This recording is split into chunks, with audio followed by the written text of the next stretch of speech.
this evening.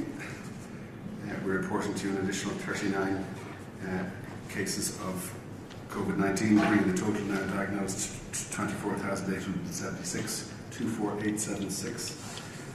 I'm also reporting an additional 6 notifications of deaths in the last 24 hours, bringing the total now to 1,645, 1645. Of those, 41.6 or 684 occurred in a hospital environment, 4.8% occurred in intensive care, which is 79 cases. We have reports of underlying medical conditions in 89.9%, that's 1,479 cases. The male-female breakdown is 814 males, 831 females. The median age is 84 and the mean age is 82. To the 27th of May, the night before last Wednesday, the total number of incident cases at that point was 24,837, 24837. 3,270 of those have been hospitalised at 13.2%. We've seen 404 admissions to intensive care, that's 1.6%. And 32% of those are healthcare workers. The male-female breakdown is 43% male, 57% female. Median age is 48, mean age is 51 of all incident cases. In terms of ICU, we've had 404 admissions to date, 44 as of this morning in intensive care, with 2 additional admissions since yesterday. And the number of confirmed cases now in hospital stands at 190 as of this morning. And then just some additional detail in terms of clusters. For residential care facilities, a total of 468, it's the same as yesterday, and 257 in respective nursing homes, that's an increase of 1. In terms of cases associated with those, 6,605 cases, an increase of 37 in respective residents of residential care facilities, and 5,080, 5080, an increase of 11 in respective residents of nursing homes. And in terms of deaths, we've had 1,032 reported in respective residents of residential care facilities, that's 62.7%, 902 of whom are residents of nursing homes, that's 54.8%.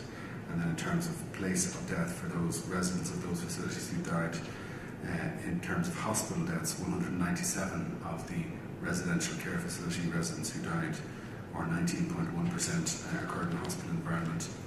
And that figure in respect of nursing home residents is 166, or 18.4%. So we're happy to take any questions that you may have. Nicole Gernan from Virgin Media News. Obviously, Tony, we're heading into another bank holiday weekend, gorgeous weather out there. Obviously, on top of that, we have seen some more encouraging signs with the figures this week. Some people may be tempted to sort of break the rules a little bit, have, go a bit further than they had originally planned, or, have more people over to their houses. What's your main message heading into the weekend? Look, the great majority of the population are staying with us.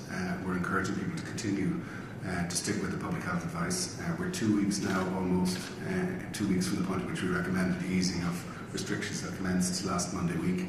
We have another week to go before we can make that final assessment. We've seen no trends in terms of the disease thus far that gives us cause for concern. But we want to maintain the high levels of compliance, and we know that's been a challenge in some settings, and there's been reported in some social media and elsewhere, and I've seen for myself that I cycle home on the canal and various places like that there is some congregation in the good weather. It's understandable. We're still encouraging people to remember that it will be the individual behaviours that will keep up, and the extent to which we maintain them as we ease our way through these restrictions, that will help to determine whether or not we keep this virus suppressed. So hand washing, social distancing, respiratory etiquette, and then being really responsive if you have symptoms, staying away from work, staying away from other people, staying at home if you have symptoms, contacting your GP as early as possible and being guided by your GP. These are all the kind of basic, important behaviours that will always be important when we have this virus with us, so we need to maintain as high a level as possible of compliance with that. And that extra week could make that much of a difference, could it? Yes, we think so. We think importantly, the extra week is, if you like, the third week. We think we need to leave an interval of 3 weeks to satisfy ourselves that we haven't seen, if you like, an increase in transmission of the infection resulting from any of the changes that we have made. 2 weeks isn't enough. All I'm really saying to you at this point is we haven't seen anything yet, which is encouraging, but we have another week to go on that.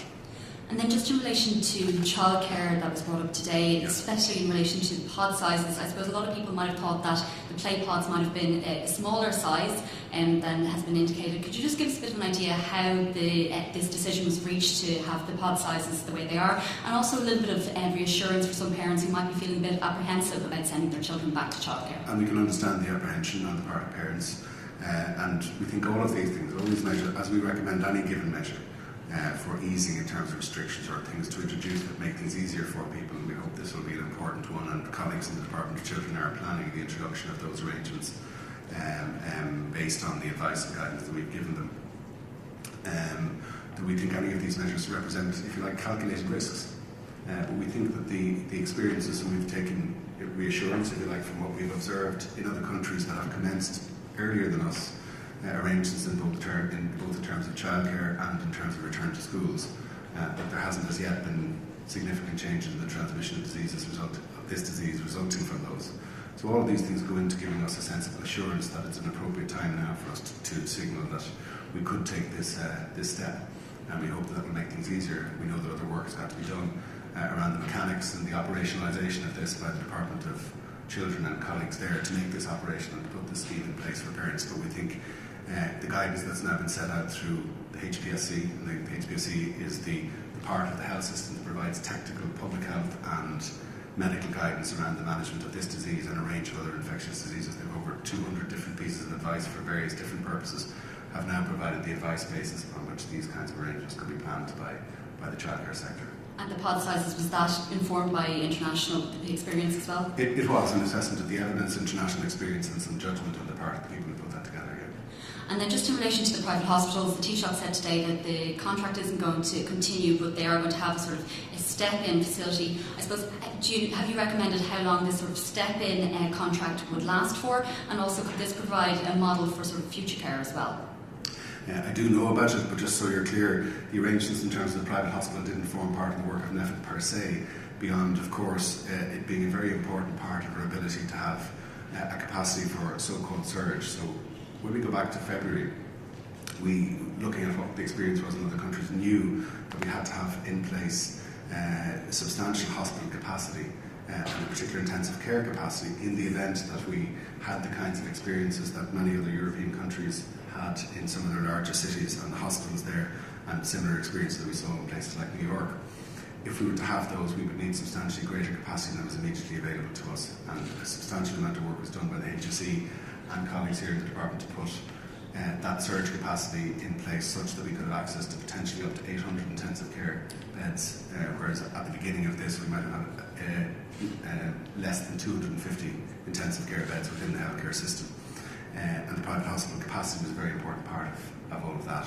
So, but in the event that hasn't been required, because we've managed to avoid that by the suppression of the disease and the work that has been done by the whole population to help to achieve what we have achieved, I believe now the arrangements won't continue in their current form beyond a certain point, and arrangements will be made to try to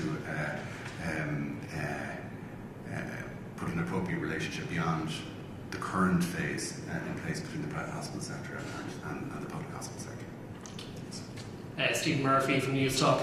The Taoiseach was saying earlier the Cabinet will discuss next week if any restrictions could potentially be lifted sooner than planned in Phase 2. Do you think at this point it's likely that you might be recommending that any restrictions are lifted ahead of schedule? I wouldn't identify anything today at this moment in time, which is not to say that we wouldn't next week or indeed that we will, and I'm not being evasive. I'm simply saying that we're continuing to do work, and I've said this before, in particular work that might focus on children and making things as easy as possible for children and for parents of children. Important work has been done in relation to both education and childcare already, and some of the announcements today relate to that. But we're continuing to look at whether there are measures we might be in a position to add, if you like, to those measures as part of whatever advice we might give the government next week. This is all in anticipation of an assumption that we'll be in the right place in terms of the disease.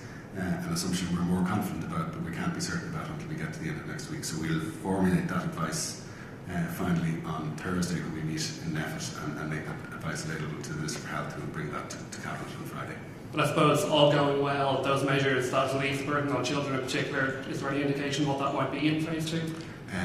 Not at this moment in time, no. Alright, just to follow up on the private hospital contract, Paul Reid was saying 2 weeks ago it would be high risk to cancel the private hospital contract. You know, when we still don't know the full impact of lifting phase 1 restrictions, is there a bit of a concern or a risk of cancelling the contract at this point? Simply because we change contractual arrangements in terms of vision doesn't mean that we're removing our capacity to have surge in the event that we need it. In other words, our capacity to be able to, if it became necessary as a result of this disease, to quickly increase the capacity of hospitals or the capacity available to us in terms of intensive care, we think we'd still be in a position to do that. While at the same time not anticipating at this stage that a move from phase 1 or the remainder of phase 1 or indeed even a phase 1 to phase 2 is very likely to cause that situation. We still don't anticipate that happening. Just on schools, confirmed today that they will reopen in August, but that it might not be possible to bring all of school kids back in one class in August. You know, from your perspective, take, let's say, an average class size of 30. Do you know what might be safe in terms of numbers to have in one class at one time? No, we wouldn't set out advice in that way. What we would set out is our broad public health advice, and we've worked with the colleagues in education to ensure that people have a clear understanding of that advice. How that gets applied in the school environment will be different in different schools.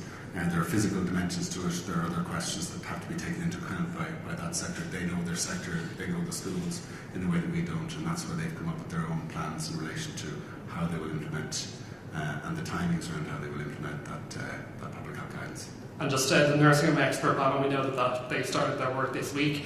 Will that report that they issue be published, and are you anticipating when they might make recommendations? Well, I know that the intention of the Minister, when he established the group, did have a report back quickly.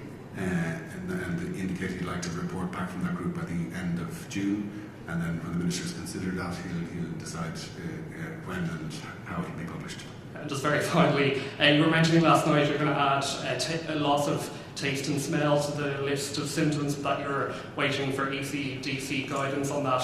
Have you received that now, and will that mean that from Monday anyone who has those symptoms can request a test through their GP and that GPs can refer them on?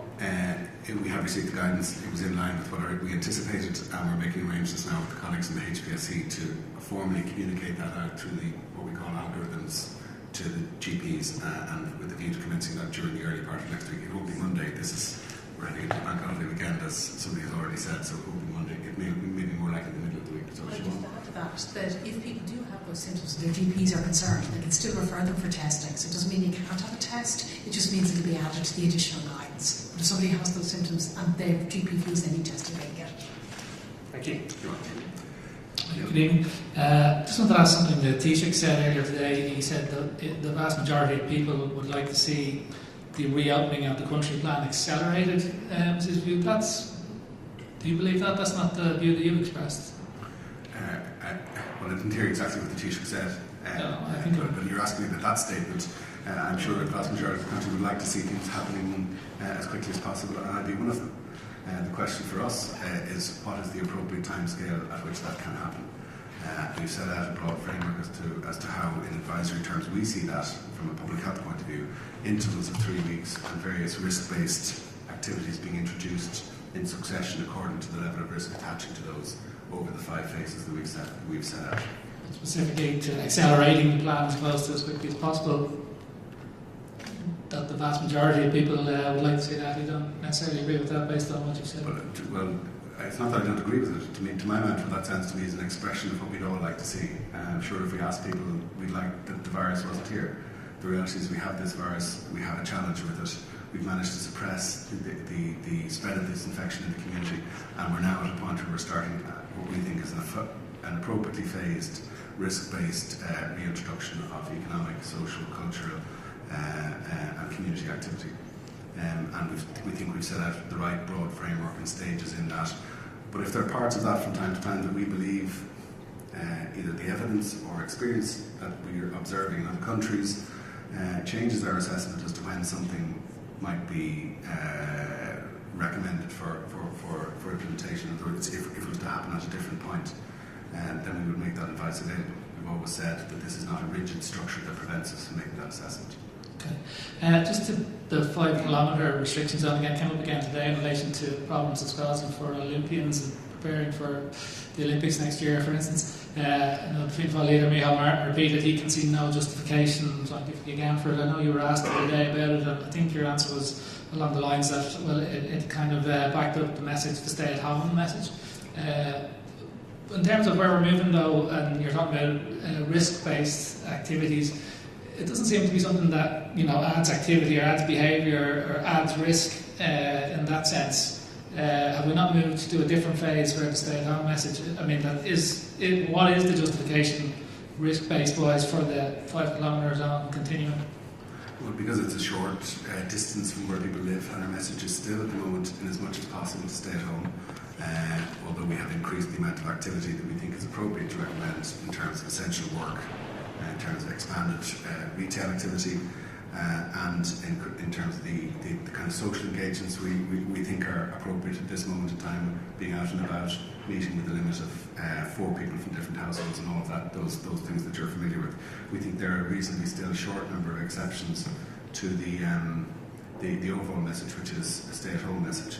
As we move on to the next phase, and we're not at that point today, we hope we'll be at that point next week, and we'll be looking at that question of 5 kilometres and as to whether we would make a change in relation to that, which might then bring a change in relation to the message around stay at home. But we're not at that point today. Okay. Just in the press release, I see you're asking people to keep a record of who they're out with at the weekend. Is that something different or new? No, I haven't noticed that. It's not necessarily something new, but I think as we do recognise that people are out and about that little bit more, particularly with the bank holiday weekend, and particularly with the good weather. If they are meeting people, in as much as possible, if they can keep a record of who they're meeting, that will help in the event that they're a confirmed case. It will help the public health teams and the contact tracers to make contact more quickly and ensure, so far as possible, that the spread is stopped. So it's just a nice reason. Jack Corgan-Jones from the Irish Times. First of all, Michael O'Leary has written an open letter, but it's addressed to the Minister and to yourself, and he's criticising, I'm sure you won't be surprised to hear he's criticising the quarantine, which he describes as ineffective, inaccurate, unpoliceable, defective, and I could go on. Do you have any response to that? I haven't seen the correspondence. I'm not surprised that he has a concern about it, obviously given his role in one of the airlines. Look, we've made a public health assessment in relation to the advice that we've given around, in the first instance, asking people to avoid non-essential travel and asking people to either live here or might be planning holidays for the foreseeable to not forward plan trips outside of the country that are non-essential in nature. And we're also asking people who would be planning trips here to avoid non-essential travel. We do hope to be in a situation when we think disease conditions both here and in other countries are such that we will be able to resume airline travel, but we don't think it's in the near term. How about the idea of travel corridors between countries that have similar kind of prevalence or characteristics of the disease? I think Greece, for example, today issued a list of countries that will accept visitors from. We're not on it. But is that something that you would like to see in Ireland? Is that something that you would support, travel corridors? We're aware of that work that's happening, and that countries are beginning to identify other countries that they would engage with. And I know there's a lot of work happening at a European level, both at the Commission level, around facilitating the recommencement of airline travel. And there is ECDC guidance, as you may be aware, as late as this week in relation to travel. And we're looking at all of those kinds of things, and that will feed into our ongoing advice from a public health point of view. What we have to bear in mind is the profile of travel that happens here in this country and then out of this country, the countries with whom we have travel relationships. The state of the disease across Europe is not the same in every country. And a lot of the countries that we have close travel relationships with act as major international hubs for onward travel, for people who will be coming directly to Ireland as opposed to people coming point to point. So all those kinds of things have to be reckoned into our thinking. I think the simple message that we have at this moment in time for people who are planning non-essential travel, either abroad from here, Irish residents, or people who are contemplating coming here for tourist reasons, to avoid those for now. We do seem to be lagging other European countries, though, in terms of the permissiveness of our approach. No, I wouldn't say that, because what I would say is that this disease occurs at a different point in different countries. So if you look back over the time period over which this infection arrived in different countries, it arrived in different countries at different points in time. Our experience of the peak of infection was later than many other European countries. And so even if we find ourselves in a situation on any given measure, and I'm not just talking about travel when I say this, where we're doing things, you know, in relation to maybe schools or in relation to cultural activity or mass gatherings or whatever it may be, we may or may not be doing the same things, but it may not be appropriate to do them at the same points in time, because our experience of the disease is different. We have to make our decisions on where we're at in the trajectory of the disease before we're in a position to recommend certain things, even if they're happening at the same time in other European countries. The reality is they had their infection before we did. Okay, and there was a change in the HPSC epidemiological data that's published this week. They started breaking out probable and possible deaths. Can you explain a little bit about why that has happened? Why are we looking at probable and possible deaths now instead of just confirmed and probable? Well, from our point of view, all of those will fall into the category of probable, and they're all counted. So when we give you a number here, it's inclusive of all of those. And the possible deaths, I mean, are they more likely to be denotified at some point in the future? No, denotifications are more likely to happen for more technical reasons, where it can sometimes happen that the same death unfortunately has been notified, or the same person has been identified twice through two different means, and just the cross-checking identifies that as the same, and a denotification might happen for a reason like that. Okay, and just finally from me, there was some interesting data from the CSO published today. I don't know if anyone had a chance to look at it, but it suggests that the disease is slightly more prevalent amongst better off cohorts. Can someone discuss that, or indeed what might be driving that? Obviously, skiing and Cheltenham might be two things that have been undertaken by more wealthy cohorts. Is there a relationship there, perhaps? I think it would be a fairly large stretch to include that in the data. I think what's interesting in the data is that there isn't, thankfully, a significant, or certainly not at this stage, there isn't a significant socioeconomic divide in terms of either incidence or mortality associated with the disease, and that's not necessarily something that's been seen in other countries. Certainly, what we do know about this disease in terms of what we've seen internationally and here in Ireland is that it clusters. It clusters in towns, it clusters in geographic regions, which is one of the reasons why we do focus on the 5K or the 20K, so that it doesn't seed from one area to another. And depending just on where it started and where it clustered, and then how it has developed, particularly in relation to workplaces, other settings, all of that feeds in. So at this point, I think it's way too early to draw any firm conclusions from it, other than to say that really there isn't a firm pattern emerging from the data thus far in Ireland. Okay, thank you. Rob Hanner and Judd Lee, can I ask, just in relation to healthcare workers, the INMO have released a statement calling for an independent inquiry into the amount of healthcare workers who have contracted COVID-19. Is there any response to that? Rob, I have to be honest with you, I didn't know about that. I haven't been watching the news. I've been busy all day. We can look into that for you.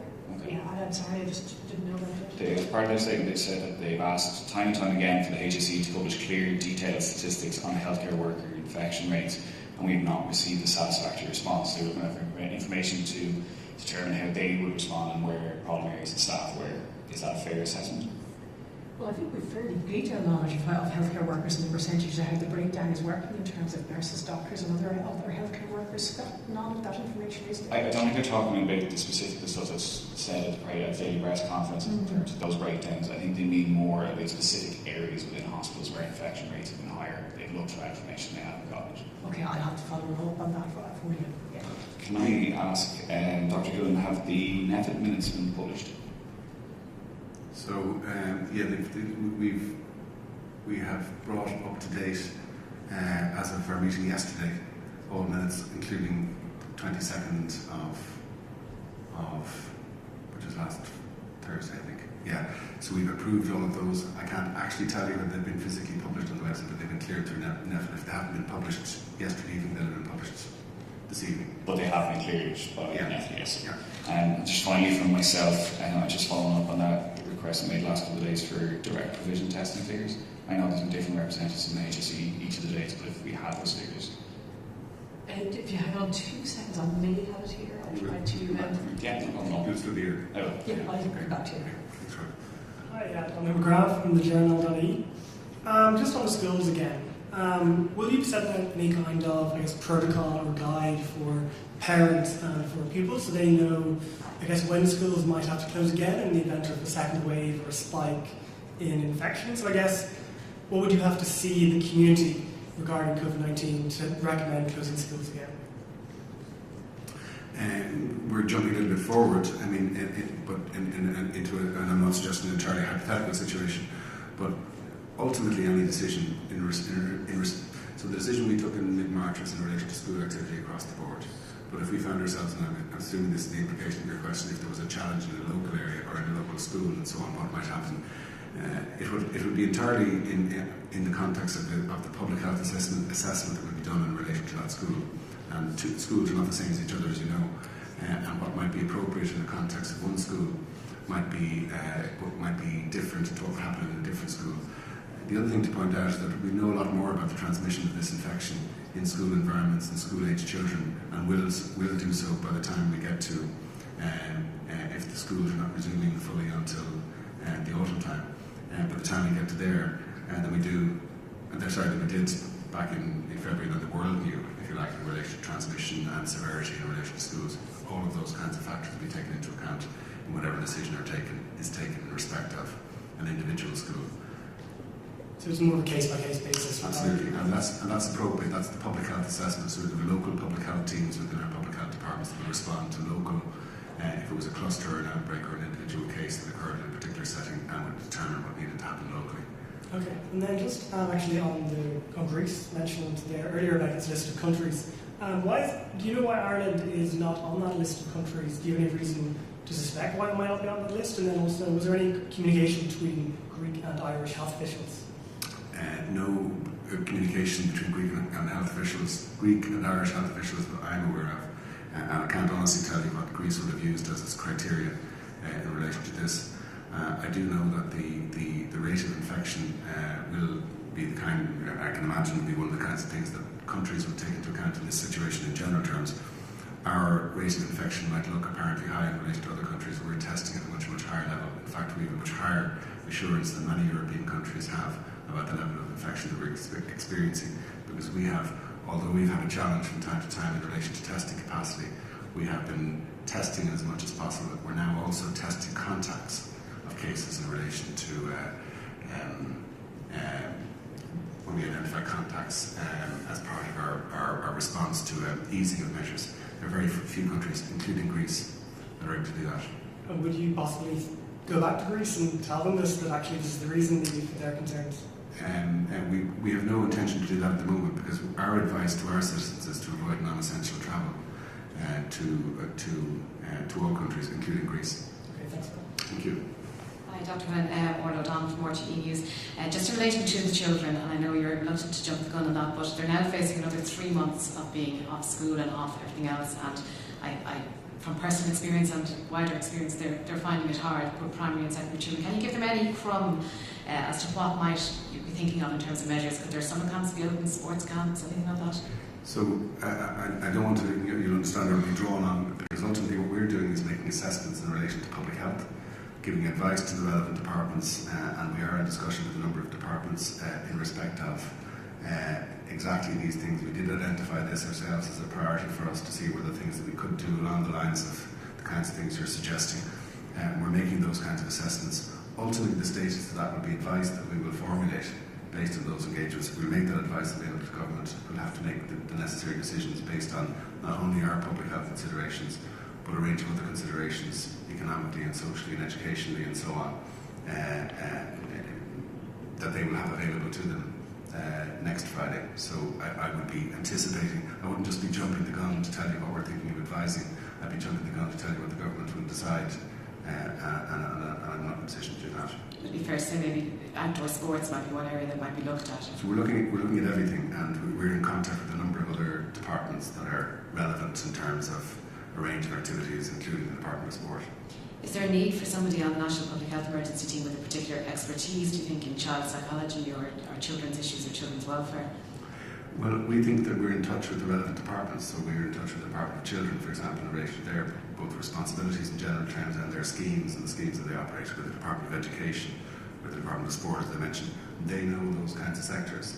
they give that advice. Even if we were to bring even if we were to bring that expertise, it wouldn't give us the kind of insight and expertise that's available to the Department of Children. So we engage with them directly. So just choosing that example, we provide the public health advice. They have all the other considerations that relate to that sector, and hopefully in the marrying of the two, we come up with the best decisions that we can possibly make.